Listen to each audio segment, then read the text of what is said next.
नमस्कार। स्वागत है आपका द न्यूज लॉन्चर पर। मैं हूं अशोक वानखड़े, लेकर आया हूं आपका अपना कार्यक्रम द डायरेक्ट हिट। साहित्यिक समाज में उनकी एक इज्जत होती है। शब्दों का उनका साहित्य ये समाज का आईना होता है। ये हमेशा आप कहते आ रहे हैं। लेकिन ये नया भारत है, नरेंद्र मोदी का नया भारत है, जहां साहित्यिकों के साथ जानवरों जैसा व्यवहार किया जाता है। उन्हें धुतकारा जाता है, उन्हें सरेआम बेइज्जत किया जाता है। क्योंकि यदि आपका गुजरात कनेक्शन है और आप संगी हैं तो करेला नीम चढ़ा हो जाता है। ये खबर है छत्तीसगढ़ की, बिलासपुर गुरु घासीराम यूनिवर्सिटी की। वहां चल रहे एक सेमिनार में कुलपति महोदय ने एक मेहमान साहित्यिक जिसको बुलाया था संगोष्ठी के लिए, उसको अपमानित करके भगाया। क्या पूरा वाकया और ये सिस्टम कैसा, ये नया भारत कैसा है और ये कैसा बदला है, इसके बारे में भी हम चर्चा करेंगे। छत्तीसगढ़ के बिलासपुर के गुरु घासीराम सेंट्रल यूनिवर्सिटी में राष्ट्रीय परिसंवाद में एक कार्यक्रम के बीच कुलपति प्रोफेसर आलोक चक्रवाल ने अपना आपा खो दिया। महाराष्ट्र से आए साहित्यकार मनोज रूपड़ा को कार्यक्रम से भगा दिया। इससे नाराज होकर हिंदी के कई लेखक और प्रोफेसर नाराज होकर चले गए। कार्यक्रम के बीच मंच पर बवाल का वीडियो सोशल मीडिया पर वायरल हो रहा है। कुलपति प्रोफेसर आलोक चक्रवाल कहते नजर आ रहे हैं कि वाइस चांसलर से बात करने का तरीका नहीं पता। कुलपति ने संयोजकों को निर्देश दिया कि इन्हें दोबारा कार्यक्रम में न बुलाया जाए। दरअसल मामला क्या हुआ, यूनिवर्सिटी के हिंदी विभाग में नई दिल्ली के साहित्य अकादमी और विश्वविद्यालय के संयुक्त तत्वाधान में समकालीन हिंदी कहानी और बदलते संदर्भ, इस विषय पर राष्ट्रीय परिसंवाद का आयोजन किया गया था। इसमें मध्य प्रदेश, महाराष्ट्र, उड़ीसा सहित कई राज्यों के साहित्यकार और प्रोफेसर्स को बुलाया गया था। कार्यक्रम में कुलपति प्रोफेसर आलोक चक्रवाल अपने जीवन के अनुभव और उपलब्धियों का जिक्र करने लगे। पहला जो उद्घाटन सत्र है, उस सत्र में 3-4 लेखक थे, उद्घाटन करता थे, और अंतिम वक्ता कुलपति थे। तो कुलपति साहब जब बात करने आए तो विषय तो कुछ और था, समकालीन हिंदी कहानी और बदलते जीवन संदर्भ। लेकिन इस कुपढ़ कुलपति को शायद ये ठीक से समझ में नहीं आया विषय, और वो अपने जीवनी के बारे में ही बोलते गए। चक्रवाल अपने जीवन के अनुभव और उपलब्धियों का जिक्र करने लगे। बातचीत के दौरान वे गुजराती और बनारसी भाषा सहित अपने व्यक्तिगत जीवन की कहानी बताने लगे। इस दौरान साहित्यकार असहज महसूस होने लगे। इसी बीच कुलपति चक्रवाल ने भी ये देख लिया कि लोग असहज हो रहे हैं, तो उन्होंने कहा कि आप लोग पहली बार मुझे सुन रहे हैं, क्षमा करिएगा कुछ अतिरिक्त हो जाए तो। इसके बाद भी वो कहानी सुनाते रहे। इस दौरान खुद कुलपति ने सामने सोफे पे बैठे हुए साहित्यकार मनोज रूपाड़ा की तरफ इशारा करते हुए कहा कि भाई साहब, आप बोर तो नहीं हो रहे ना। इस पर रूपाड़ा जी ने कहा कि मुद्दे की बात हो तो बेहतर होगा सर। बस इतना ही उनको नागावर गुजरा। तो उन्होंने, यानी कुलपति महोदय ने, चक्रवाल साहब ने साहित्यकार से यानी रोपड़ा साहब से सख्त लहजे में पूछा कि आपका नाम क्या है। इस पर साहित्यकार ने अपना नाम मनोज रूपाड़ा बताया। इसके बाद कहने लगे कि मैं सीधे मुद्दे पे आता हूं, और भड़कते हुए कहा कि बहुत बड़े कहानीकार, विद्यावान बनते हो, कुलपति के साथ बात करने की तमीज नहीं है, पता नहीं कैसे बात कही जाती है कुलपति के साथ। और उन्होंने सभा से उनको बाहर का रास्ता बता दिया और एक दो बार नहीं, बार बार बोलते रहे, निकल जाइए यहां से, निकल जाइए यहां से। इस पर मनोज रूपाड़ा उठकर चले गए। इस दौरान कुलपति के इस रवैये को देखकर सभा में मौजूद साहित्यकार और प्रोफेसर विरोध करने लगे। तब उन्होंने भी कुलपति ने कहा कि जिन्हें अच्छा नहीं लग रहा वो सब बाहर चले जा सकते हैं। नोकझोंक से सभागार का माहौल गर्म गया और कई अतिथि असहज हो गए, कार्यक्रम के बीच में छोड़कर ही चले गए। दूसरे राज्य से आए साहित्यकार ने इसे अनुचित बताते हुए कार्यक्रम का बहिष्कार किया। अकादमी मंच पर संवाद की जगह विवाद हावी हो गया। अब उसमें यह हुआ कि कुछ प्रोफेसर थे अलग अलग यूनिवर्सिटी से, उनको भी बुलाया था, हिंदी विभाग के होंगे। वो मरता क्या न करता, बेचारे बैठे रहे। बच्चों को जबरिया श्रोता बनाया हुआ था, वो भी चुपचाप बैठे रहे। लेकिन जो बिलासपुर के गणमान्य श्रोता थे, उन्होंने उस बात का बहिष्कार किया। इसका असर बाकी सत्रों पे भी पड़ा। अंतिम सत्र नहीं हुआ ऐसा भी बताया गया है। कुलपति जो है वो अपने आप को भगवान समझने लगे। अब इसका पूरा वीडियो जो हुआ ये भी आप देख लीजिए। जी जी जी जी जी जी जी बोलो जी बोलो जी बोलो। अच्छा, क्या शुभ नाम है आपका? मनोज रूपड़। अच्छा, बहुत बड़े आप कहानीकार और विद्वान लग रहे हैं। चलिए एक मिनट, ठीक है, मुद्दे पे मैं आता हूँ।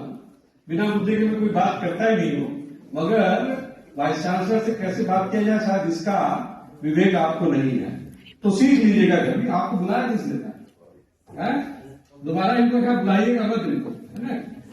एक मैं आपको पब्लिकली कह रहा हूँ, इनको तमीज नहीं है किससे कैसे बात की जानी चाहिए। नहीं, मैं बता रहा हूँ आप, और इनको अभी कहिए कि निकल जाए यहाँ से। आपका यहाँ पे स्वागत नहीं, आप जा सकते हैं, निकलिए यहाँ से।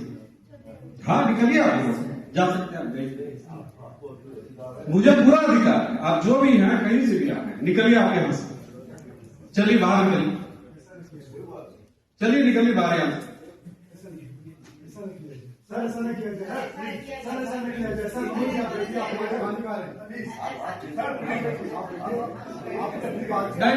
एकदम बात, जो भी है महोदय, आपको अगर अच्छा लग रहा है तो आप भी जा सकते। नहीं, आपको अच्छा नहीं लग रहा है तो आप भी जा सकते। नहीं, ठीक है, हमने बुलाया था तो हम जाने के लिए कह रहे हैं। अरे ठीक है भाई, जाइए आप यहाँ से। देखा ये वीडियो आपने। अब मैं आपको सबसे पहले बताता हूं कि मनोज रूपाड़ा जो है ये कौन है। गुजरात में जन्मे मनोज रूपाड़ा ये दुर्ग में भी काम कर चुके हैं, मुंबई में भी काम कर चुके हैं और वर्तमान नागपुर में स्थायी है। कई किताबें, कहानियां, कहानी संग्रहालय और वैचारिक निबंध उनके प्रसिद्ध हुए हैं। दफन, अन्य कहानियां, साज नासाज, टावर ऑफ साइलेंस, आम जगह, प्रीति संसार, काले जैसे उपन्यास, काल का आस्वाद, वैचारिक निबंध, कई चीजों के लिए वो जाने जाते हैं। साहित्य में बड़ा नाम है। वर्तमान में चित्रकारिता में भी अपना हाथ आजमा रहे हैं नागपुर में। उन्हें वनमाली कथा सम्मान, इंदु शर्मा कथा सम्मान, पाखी सम्मान, कथाक्रम सम्मान से नवाजा गया है। मेरी उनसे व्यक्तिगत भी बात हुई। उन्होंने कहा कि मैं समझ ही नहीं आया कि मैंने क्या गलती की। जब उन्होंने खुद कहा कि आप बोर तो नहीं हो रहे, तो मैंने कहा कि हम विषय पे बोल रहे तो ज्यादा अच्छा रहता सर। इस पे वो भड़क गए कि आप, क्या होता है कुलपति और क्या होता है कुलपति से बात करने का लिहाजा। ये आदमी पहले गुजरात के राजकोट साइड से आता है। ये पहले वहां पे सौराष्ट्र यूनिवर्सिटी में प्रमोशन होते होते बड़े हो गए। वहीं उन्होंने शादी की और उनकी जो पत्नी है वो सौराष्ट्र विश्वविद्यालय की कुलपति बताई जाती है। दवे मैडम, दवे पर उसके बाद ये, क्योंकि इनका संघ का बैकग्राउंड, और यकीनन जब संघ का बैकग्राउंड हो तो इसी से काम नहीं होता, आपको सत्ता पक्ष के गुणगान करने होते हैं। तो वर्तमान में ये मेंबर है एग्जीक्यूटिव काउंसिल के centre for Narendra Modi studies, CNMS, नमो केंद्र। इनकी कई किताबें भी पढ़ी है जिसमें लिखा है, स्ट्रेस मैनेजमेंट पे किताब लिखी है इनने। ये कितने फर्जी आदमी है, ये खुद का स्ट्रेस हैंडल नहीं कर पाते। ये खुद जानते थे कि विषय से भटक रहे हैं, लेकिन कुलपति है तो जबरदस्ती झिलवा रहे थे लोगों से। गवर्नमेंट करोड़ों रुपए खर्चा करती है ऐसे सेमिनारों पे, वो इसलिए कि साहित्य संदर्भ वर्तमान पीढ़ी तक पहुंचे। अलग अलग साहित्यकार आए, उसमें कुछ मंथन, कुछ अच्छी बात निकले। लेकिन ये ऐसे अहंकारी कुलपति जिनकी औकात नहीं शिक्षक बनने की, वो कुलपति बनकर अपनी हेकड़ी दिखाते हैं कि मैं कुलपति हूं। कई कुलपति हमने भी देखे, लेकिन बताना पड़ता है कि जिनसे आप बात करके गए हैं वो कुलपति थे। मैंने ऐसे कुलपति भी देखे। लेकिन इस बात को आज नहीं, आज से 33 दिन पहले संसद में राहुल गांधी ने इन बात को उठाया था और उन्हें कहा था कि वर्तमान में इस देश में क्या हो रहा है और उसकी परिणति क्या होगी। जो राहुल गांधी ने कहा वो भी आप देख सकते हैं, लेकिन उसके पहले जो ट्वीट आया एक्स पे, ये जो वीडियो लोड हुआ, वो क्या कहता है, सुप्रिया सेनेट जी ने दिया। नथुराम गोडसे ने महात्मा गांधी की हत्या की, लेकिन प्रोजेक्ट वहां पूरा नहीं हुआ। RSS का प्रोजेक्ट देश के पूरे इंस्टीट्यूशनल फ्रेमवर्क पर कब्जा करना था। शिक्षा व्यवस्था पर कब्जा कर लिया गया। एक के बाद एक कुलपति नियुक्त किए जा रहे थे। यही मैं कह रहा आपको, न योग्यता के आधार पर, न क्षमता के आधार पर, न वैज्ञानिक सोच के आधार पर, बल्कि इस आधार पर कि वो व्यक्ति RSS से ताल्लुकात रखता है। ये बिल्कुल इस बिलासपुर गुरु घासीराम विश्वविद्यालय के कुलपति पर लागू होता है। फिर उन्होंने बाद में CBI इनकम टैक्स की बात कही, उन्होंने बाकी बातें कही, और जो पार्लियामेंट में बात कही वो वीडियो भी आप देख सकते हैं। So the project of the RSS was to capture the institutional framework of the country, and I said how the education system has been captured. Vice Chancellor after Vice Chancellor after Vice Chancellor is placed not on merit, not on capability, not on scientific temper, but on the fact that he belongs to a particular organization. Second capture, which helps in destroying democracy, the capture of the intelligence agencies. We have the Home Minister sitting here, the capture of the CBI, of the ED, of the Income Tax Department. And the systematic placement of bureaucrats who favor their ideology and attack the opposition and anybody who chooses to oppose the RSS. That is the second institutional capture. And the third institute, there are many more. I can go on. And the third institutional capture. What is this?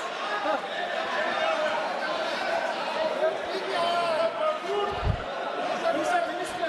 मानिए please मानिए। Yes, become tonight.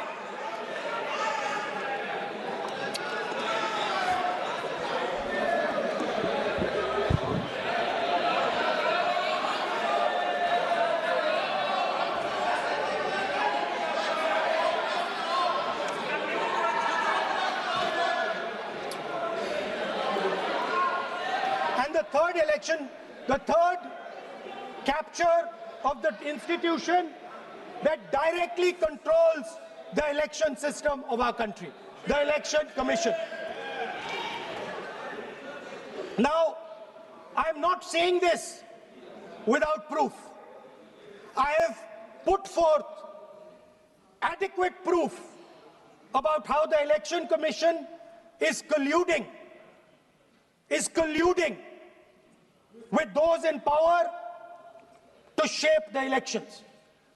ऐसा नहीं कि एक साहित्यिक का कोई कुपढ़ और अनपढ़ तो नहीं कह सकता हूं, कुपढ़ व्यक्ति मनोज रूपाड़ा का अपमान करने के बाद कई जगह पूरा छत्तीसगढ़ से लेके महाराष्ट्र के साहित्यकों के बीच में एक रोष है, क्रोध है। शकील अख्तर, मैं जानता हूं उनको, उनका एक प्लेटफॉर्म पे जो रिएक्शन था वो देखो। राहुल गांधी ने कहा था कि विश्वविद्यालय में कुलपति से लेकर सारी भर्ती आरएसएस के लोगों की हो रही है, उसका परिणाम देखने लगा है, या पढ़ सकते हैं।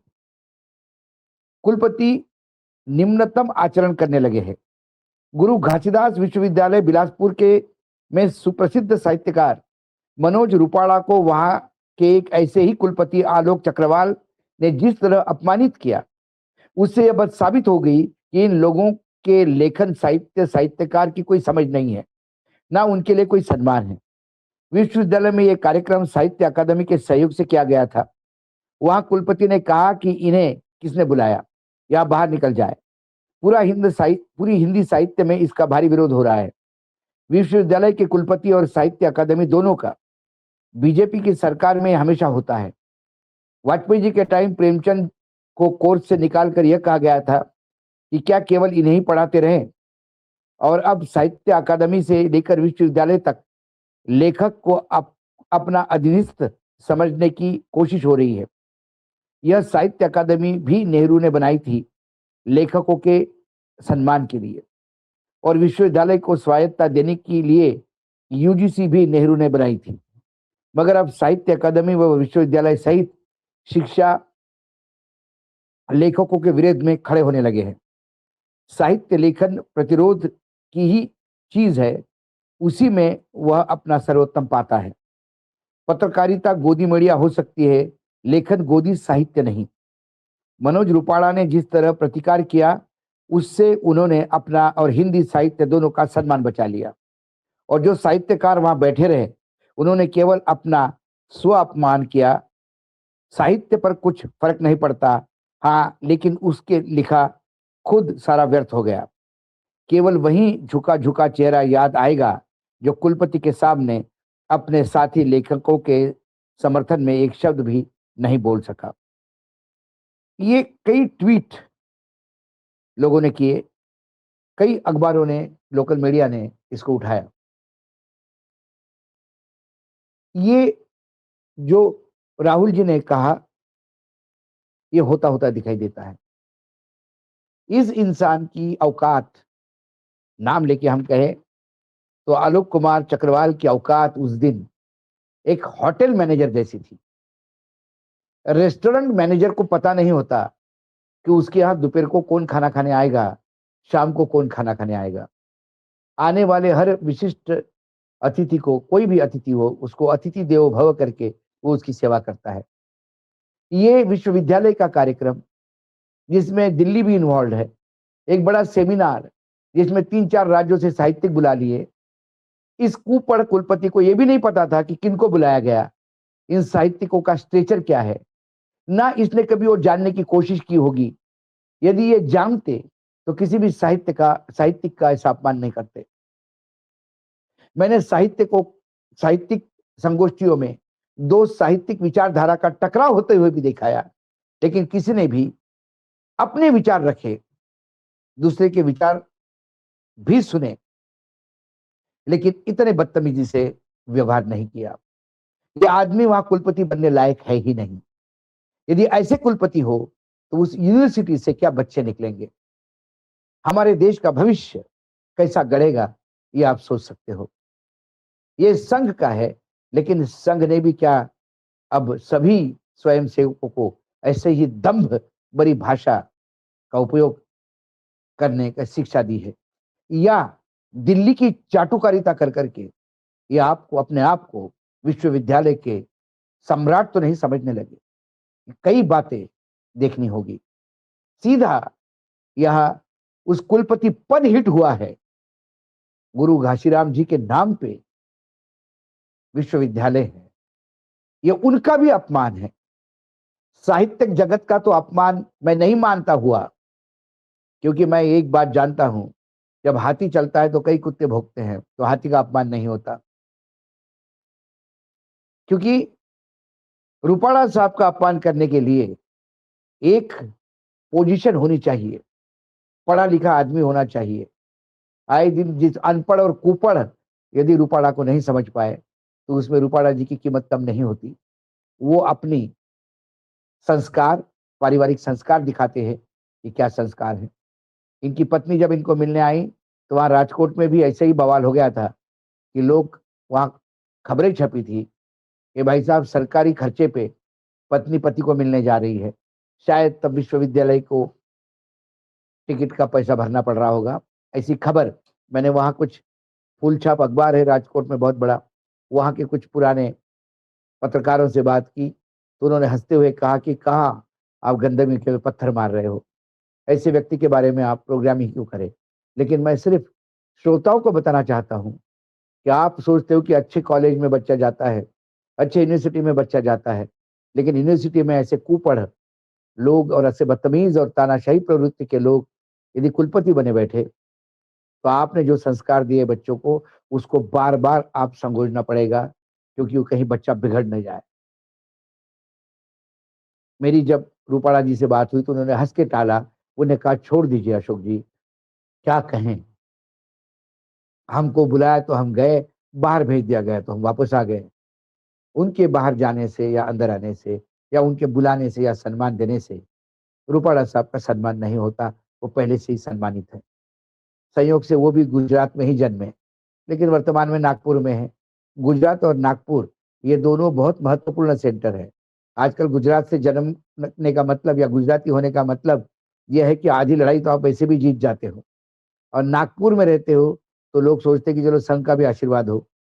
गुजरात और नागपुर का डेडली कॉकटेल होने के बावजूद रूपाणा जी के सामने ये बात हुई, तो आप समझ सकते हैं बाकी सामान्य लोगों की क्या स्थिति होगी, बाकी शिक्षकों के साथ कैसा व्यवहार किया जाता होगा, बाकी लोगों के साथ क्या अपेक्षा भी करें। वर्तमान में कितना समय बदल गया है। एक समय हमारे लिए अतिथि देवो भव था, अब ये संघियों का नया नारा हो गया, अतिथि बेइज्जती भव। आज डायरेक्ट हिट में इतना ही। कल फिर आता हूं किसी विषय के साथ, तब तक के लिए नमस्कार। देखते रहिएगा द न्यूज लॉन्चर।